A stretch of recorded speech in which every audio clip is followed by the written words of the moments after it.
Imagina que te levantas un día y te encuentras con una carta de Hacienda. El día ya empieza mal. Luego ves, al abrir dicha carta, que el impuesto sobre la vivienda ha subido un 3.800% respecto al año pasado. Claramente, el día empeora rápidamente. Y esto fue lo que le pasó a muchos ciudadanos del estado de Illinois en Estados Unidos hace tan solo unas semanas. Uno de ellos, Daryl, nuestro protagonista de hoy, compartió su sentir en la televisión. Estaba devastado, ya sabes. Pensé, wow, qué loco, déjame comprobar el porcentaje o algo. Pero me quedé literalmente devastado cuando vi ese aumento. En Estados Unidos, como en España y la mayoría de los países civilizados, se paga un impuesto sobre los bienes inmuebles que suele ser un pequeño porcentaje sobre el valor de la vivienda. El problema, en el caso de Daryl, es que la valoración de su casa había subido de forma exagerada entre un año y el siguiente. Esta es la factura de impuestos que recibió Joy del año pasado, un poco más de $1.800. Pero esta es la enorme factura que recibió la semana pasada. Un aumento del impuesto a la propiedad de más del 3.811% para un total de más de $30.000. La propiedad estaba valorada en más de $1 millón. Y en el caso de Daryl y de muchos de sus vecinos, esa subida tan exagerada, esa subida tan abultada fue un error, al menos por ahora, y se espera que lo solucionen. Pero este caso me hizo estudiar la cuestión impositiva y el futuro esperable dentro de la cuestión impositiva. Concretamente, me hizo preguntarme quién será el que pague impuestos en el futuro. Y es una situación esta que no pinta bien, al menos no para ti. Bienvenidos al mañanero de hoy, que voy a dedicar a explorar qué está ocurriendo con los impuestos en países como España, como Estados Unidos, qué alternativas tienen los gobiernos para seguir financiando su actividad en los años venideros, quién más bien de todos estos participantes en este juego, quién es el rival más débil y por tanto el que pagará la fiesta impositiva y qué puedes hacer tú para remediarlo. Pues sí, ya te voy apuntando que eres tú el que va a tener que pagar. Eso es lo que vamos a ver hoy, así que nada, bienvenidos una vez más. Recuerda que este es tu canal, este es tu podcast, y si quieres que sea el canal podcast de otras personas, es decir, si quieres que otra gente también esté al tanto de estos temas, pues recuerda compartir este contenido, recuerda darle like, recuerda también que los likes pre-visualización son todavía mejores que los likes post-visualización, y por tanto son mucho más queridos en este canal. Compártelo, dale like, suscríbete, y recuerda también que si quieres comprar Bitcoin, por razones que vengan de ti totalmente, claro, esto no es consejo de inversión, pues yo te recomendaría comprarlo a través de una empresa que está en Suiza, que se llama Relay, y te permite comprar Bitcoin de forma fácil, de forma sencilla, de forma rápida y sobre todo también de forma barata, pues usando el enlace que está en la descripción encontrarás un descuento en la comisión que te cobran. Además, en Relay te permite hacer planes como compras mensuales, lo cual lo hace muy sencillo y te permite te permite crear ese monto de Bitcoin poco a poco, y así tener una pequeña hucha ahí ahorrada que podría venir bien por lo que veremos a continuación. Empecemos. Lo de Daryl fue un error, como he dicho, pero desde el gobierno de la ciudad de Chicago, ciudad en la que se encuentran Daryl y sus coleguis, ya advierten de que los impuestos a la vivienda seguirán subiendo, y en ocasiones de forma dramática.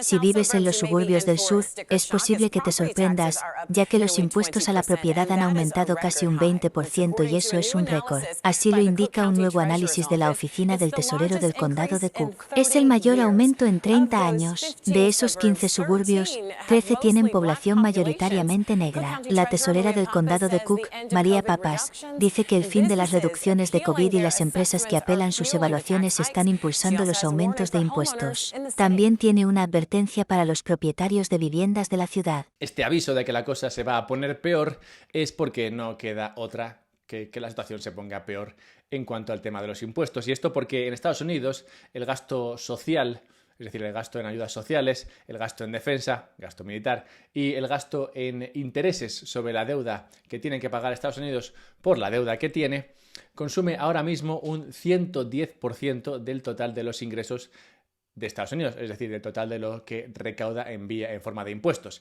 frente a el 67% de hace tan solo 8 años. Es decir, en apenas 8 años ese gasto ha subido del 70% de todo lo recaudado al 110% de todo lo recaudado. Es decir, gastan más de lo que ingresan en tan solo esas partidas. Y de ahí que sea esperable que traten de ingresar más por vía de impuestos, toda vez que gastar menos no parece que esté en la agenda de ningún político.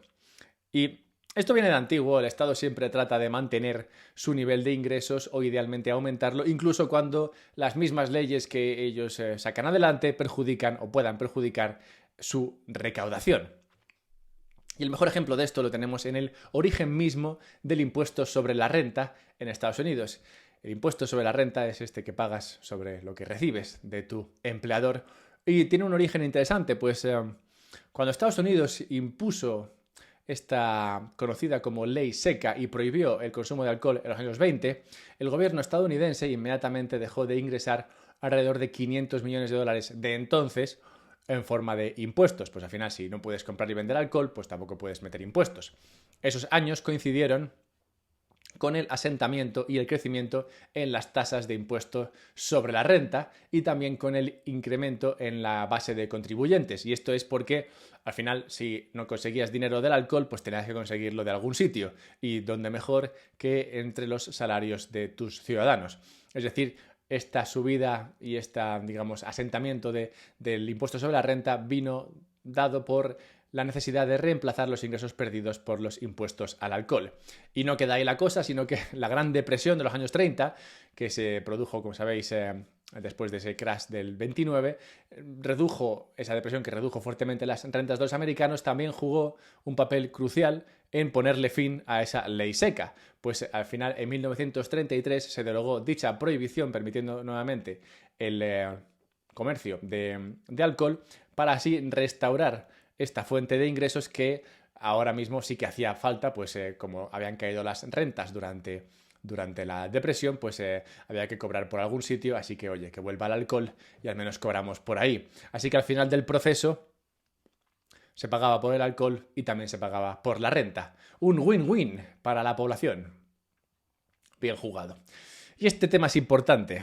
Comprender esto es importante porque hay que saber que al final alguien va a tener que pagar el gasto público. Y realmente no hay muchas opciones. Hay más o menos 4 opciones, pero solamente nos cuentan 3. Pues una son los pobres, ellos no cuentan, porque al final si no ganan dinero, ¿qué van a pagar? Y los otros 3 son empresas, ricos y clase media. Así que uno de estos 3 va a tener que pagar más impuestos si queremos seguir manteniendo este nivel de gasto público. Veamos un poco cada uno de estos 3. Empezando con las empresas. ¿Qué ha pasado con las empresas?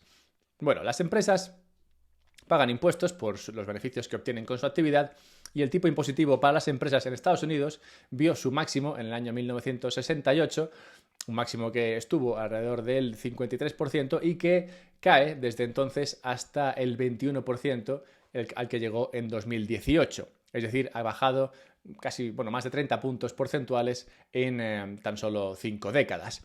¿Qué razones pueden explicar esta bajada de los tipos impositivos a las empresas? En mi opinión, hay 2 factores aquí importantes. El primero es el crecimiento de los lobbies profesionales y su impacto en la mejora de los procesos democráticos. Si al final las empresas y los sectores empresariales tienen más capacidad de financiar los procesos electorales en países como Estados Unidos, pues muy probablemente ellos se encargarán de tratar de conseguir los mejores resultados para sus sectores, para sus empresas. Y esto les permitirá pues, obtener beneficios de las nuevas regulaciones y en muchos casos esos beneficios pueden venir en la forma de bajadas de tipos impositivos. Y este para mí ha sido un factor importante, pero no tan importante como el segundo, y es la mayor flexibilidad de las empresas desde que se dedican principalmente a los servicios. Como veis, el punto de inflexión en esos tipos impositivos elevados a las empresas se produjo en el año 1970 prácticamente, año en el que cambia todo para Estados Unidos. Como sabéis, en el 71 se pierde el último lazo con el dinero duro, con el oro, con la caída de Bretton Woods, y desde entonces el dinero fiat, el dólar, se devalúa enormemente. Esto también impactó fuertemente en lo que es la industria americana, y desde el año 70 hasta ahora se ha visto cómo la actividad económica en Estados Unidos se ha dirigido más al sector servicios y menos al sector de la producción, al sector industrial. Y esto hace que las empresas a las que puedes meter impuestos en Estados Unidos hayan cambiado.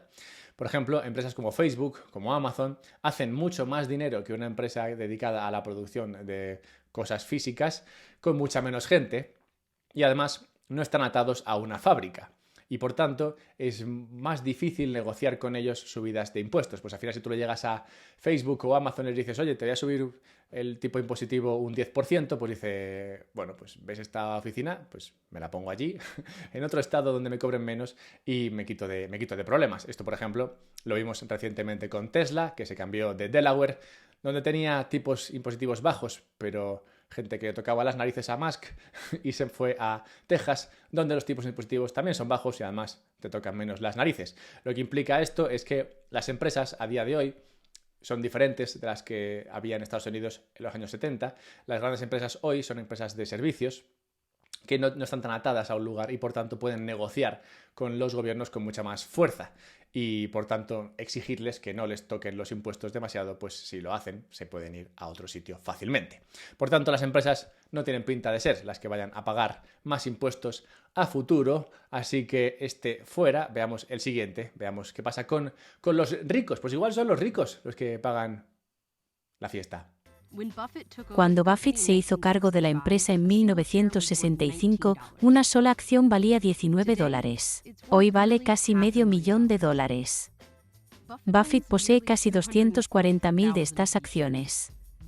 Aquí es donde está su riqueza. Pero como es conocido, Warren Buffett todavía paga una tasa impositiva más baja que su secretaria. Bien, antes de nada es necesario entender que los ricos no siempre ganan dinero como lo ganamos tú o yo. Si es que tú ganas dinero, yo no lo hago. Pero bueno, si tú...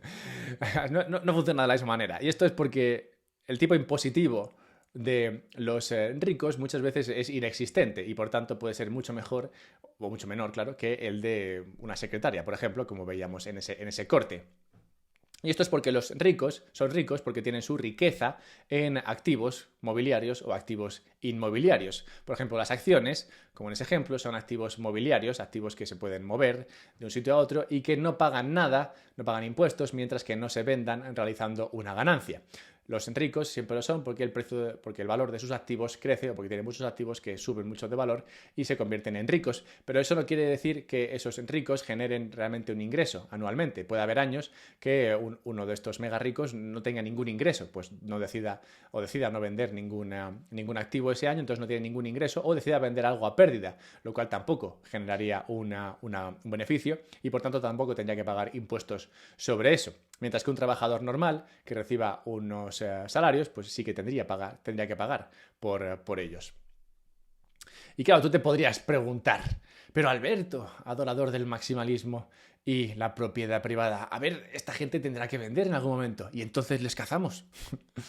Tendrán que vender y ahí es cuando podrían pagar su parte. Pero no, realmente no hace falta ni que vendan siquiera. Jeff Bezos, de Amazon, el hombre más rico de Estados Unidos, gracias principalmente a sus acciones de Amazon, no paga casi nada en impuestos. Podemos valorar su riqueza, pero nunca se grava con impuestos a menos que se convierta en dinero real cuando vende las acciones y se grava como una ganancia de capital.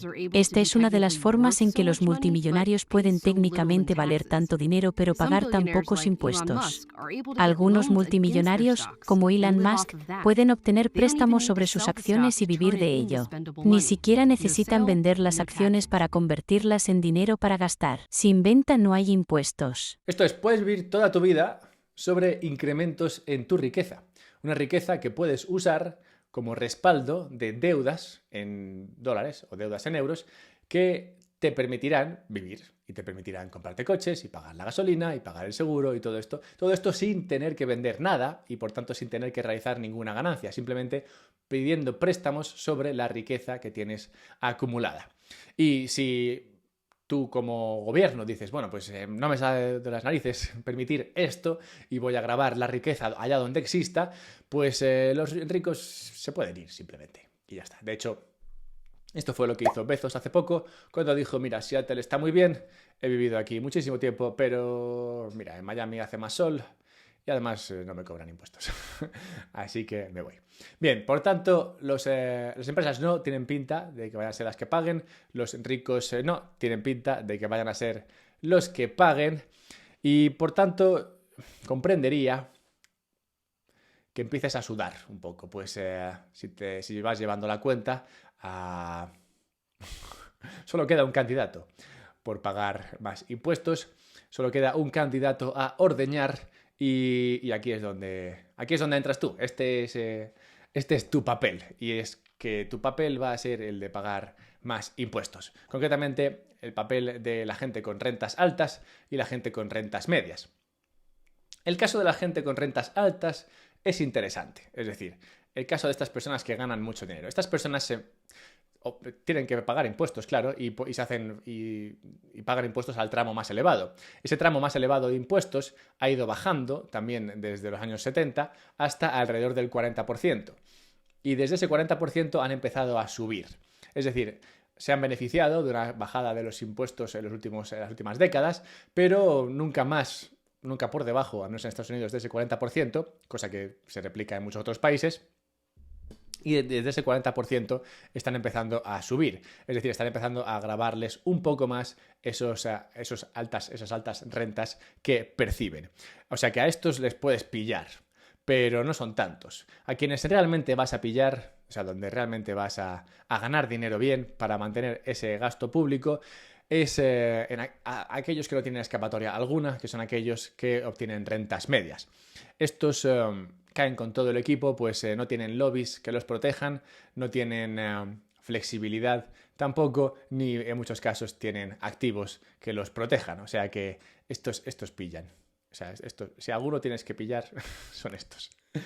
En general, como veis, la falta de flexibilidad y la falta de movilidad con tu riqueza es un problema cuando te enfrentas a un estado que necesita más dinero. Y por esto empecé hablando de la propiedad. Y empecé hablando de ese impuesto a los bienes inmuebles y empecé poniendo, por ejemplo, el caso de Daryl y lo que le tocó pagar por error en forma de impuestos por los inmuebles. Y es que el impuesto a los inmuebles es uno que es especialmente interesante. Si vemos lo que ha ocurrido en España, en lo que es el IBI, el impuesto por los bienes inmuebles, observamos que tanto sobre PIB, o sea, es decir, tanto en porcentaje sobre PIB como en total, lo que se ha obtenido por impuestos a la propiedad ha ido subiendo de forma considerable en las últimas décadas. Y esto por dos razones. La primera, pues por la inflación, básicamente. La inflación es una gran vía para los gobiernos para financiarse sin tener que subir impuestos. No la hemos tocado hasta ahora, pero es una de las principales vías que tienen para financiarse. Pues al final la inflación permite devaluar la deuda que tienen los gobiernos, que son los principales tenedores de deuda, y además el valor del dinero, apreciando al tiempo cosas como las viviendas. Si la vivienda sube de precio, entonces tienes que pagar más impuestos sobre esa vivienda, incluso si no subes los impuestos, no subes los tipos de impositivos sobre la propiedad, sobre los impuestos a la propiedad. Esto primero. Y segundo, y muy importante en mi opinión, es que tú no puedes mover una casa. O sea, la casa no te la puedes llevar a otro lugar. La casa está ahí y quien la tenga tendrá que pagar. Y esto hace que las casas sean muy mal activo para negociar contra el gobierno por los tipos impositivos que se le impongan. Así que, ¿quiénes van a pagar la fiesta? Pues asalariados, claro, y propietarios de bienes inmuebles. Bueno, y también, claro, cualquiera que tenga su ahorro en euros o en dólares y lo vea devaluarse con la inflación. Pero bueno, si esto puede sonar un poco triste, pues te dije al principio que no aconsejaría, pero sí que al menos te daría algunas opciones sobre cómo escapar. Al final, si has venido prestando atención, el problema está en tener activos que sean fácilmente confiscables, que sean fácilmente perseguibles por la hacienda pública. Al final, el tema de la casa, por eso digo que es muy, muy claro, porque tú puedes tener una casa allí y decidir que no te gusta lo que tienes que pagar en impuestos por esa propiedad y decírselo a tu gobierno en plan, oye, mira, no quiero pagar tanto. Y tu gobierno te dirá, vale, pues me da igual. Y tú dices, bueno, pues vendo la casa y me voy a otro sitio. Y te dirá, pues ok, al gobierno le da igual porque la casa seguirá allí, no te vas a llevar la casa. Y quien se compre esa casa pagará esos impuestos. Así que ahí tienes poco que negociar. Por eso, si quieres escapar de esta situación, si quieres evitar ser el que pague el pato, necesitas básicamente casas, algo como una casa, pero que se pueda mover. Y no me refiero a una autocaravana, sino a algo como Bitcoin, algo que se revalúe con la inflación, que como hemos dicho, favorece a los gobiernos y por tanto es fácil que la persigan, algo que no sea confiscable y algo que sea movible, algo que sea transportable, algo que te puedas llevar y que no te puedan pillar por el camino, sea con exit taxes y cosas de esas que le ponen a la salida de capitales o lo que sea. Quieres activos que no sean confiscables y que se puedan mover y que se revalúen con la inflación. Y claro, dentro de estos activos, pues Bitcoin pinta especialmente bien. Los boomers, de hecho, en Estados Unidos parece que lo están viendo muy claros, los boomers que son uno de estos sectores que podrían verse perjudicados por estos incrementos a los impuestos, sobre todo incrementos a los impuestos a la propiedad. Y los boomers han comprado más de 400 millones de dólares en Bitcoin en los últimos 2 días. Interesante porque el precio de Bitcoin en los últimos meses no está haciendo demasiado bien, pero esto no está asustando a los boomers que siguen comprando Bitcoin a manos llenas. Y esto te dice que Bitcoin parece ser un activo atractivo para estas personas y, como he dicho antes, claramente debería ser atractivo también para ti, pero sí que es verdad en cuanto a cómo están comprando Bitcoin los boomers, sí que te diría que estos boomers han comprado Bitcoin a través de ETFs. Y los ETFs de Bitcoin sí que son confiscables.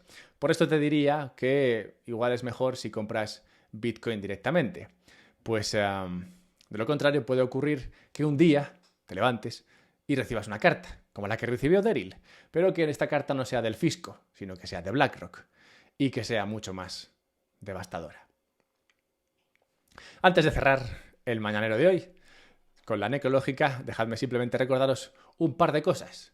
Y la primera es que existe una newsletter en este podcast. Es la newsletter del podcast y se recibe los sábados y te puedes suscribir en la página web unpodcastsorbitcoin.com y así te mando un mail los sábados sobre un tema que esté estudiando en profundidad y que es más fácil enviar en forma de newsletter, pues al final te permite, pues, no sé, entrar a más detalle. Así que si quieres recibir este contenido, pues hazlo en esa página web. Y recuerda también, como he dicho antes, que si quieres comprar Bitcoin por razones tuyas propias, puedes hacerlo a través de Relay y beneficiarte del descuento que encontrarás en la descripción. Y si te interesa lo de Bitcoin pero no tienes del todo claro, pues te invitaría a venir a la Watch Out Bitcoin, este evento, el mayor evento bitcoinero del planeta que ocurre en Madrid, que se produce a finales de septiembre y puedes encontrar un descuento si usas el enlace que está en la descripción, bueno, el código de descuento que está en la descripción. Con este código podrás acceder a este evento y disfrutar de lo que será un fin de semana inolvidable y bitcoinero. Y en la necrológica de hoy encontramos que tenemos que celebrar la muerte en tal día como hoy de Rodrigo Díaz de Vivar, conocido como el Cid. El Cid fue un caballero castellano, un noble castellano, que se convirtió en un héroe popular por sus victorias durante la reconquista de España de manos de los árabes que habían ocupado gran parte del territorio. Y recordamos al Cid hoy porque al Cid realmente no le caía bien el poder establecido, ya fuese moro o fuese español, o castellano, le caían mal los reyes de cualquier tipo, parece que ser que no se llevaba bien con ninguno, si acaso con el rey Sancho II de Castilla, con ese más o menos, pero por lo general era un tipo bastante antipoder establecido, lo cual lo convirtió en un héroe, así que pues nada, te diría que luches contra el poder establecido, como hizo el Cid, sé más como el Cid y menos como no el Cid.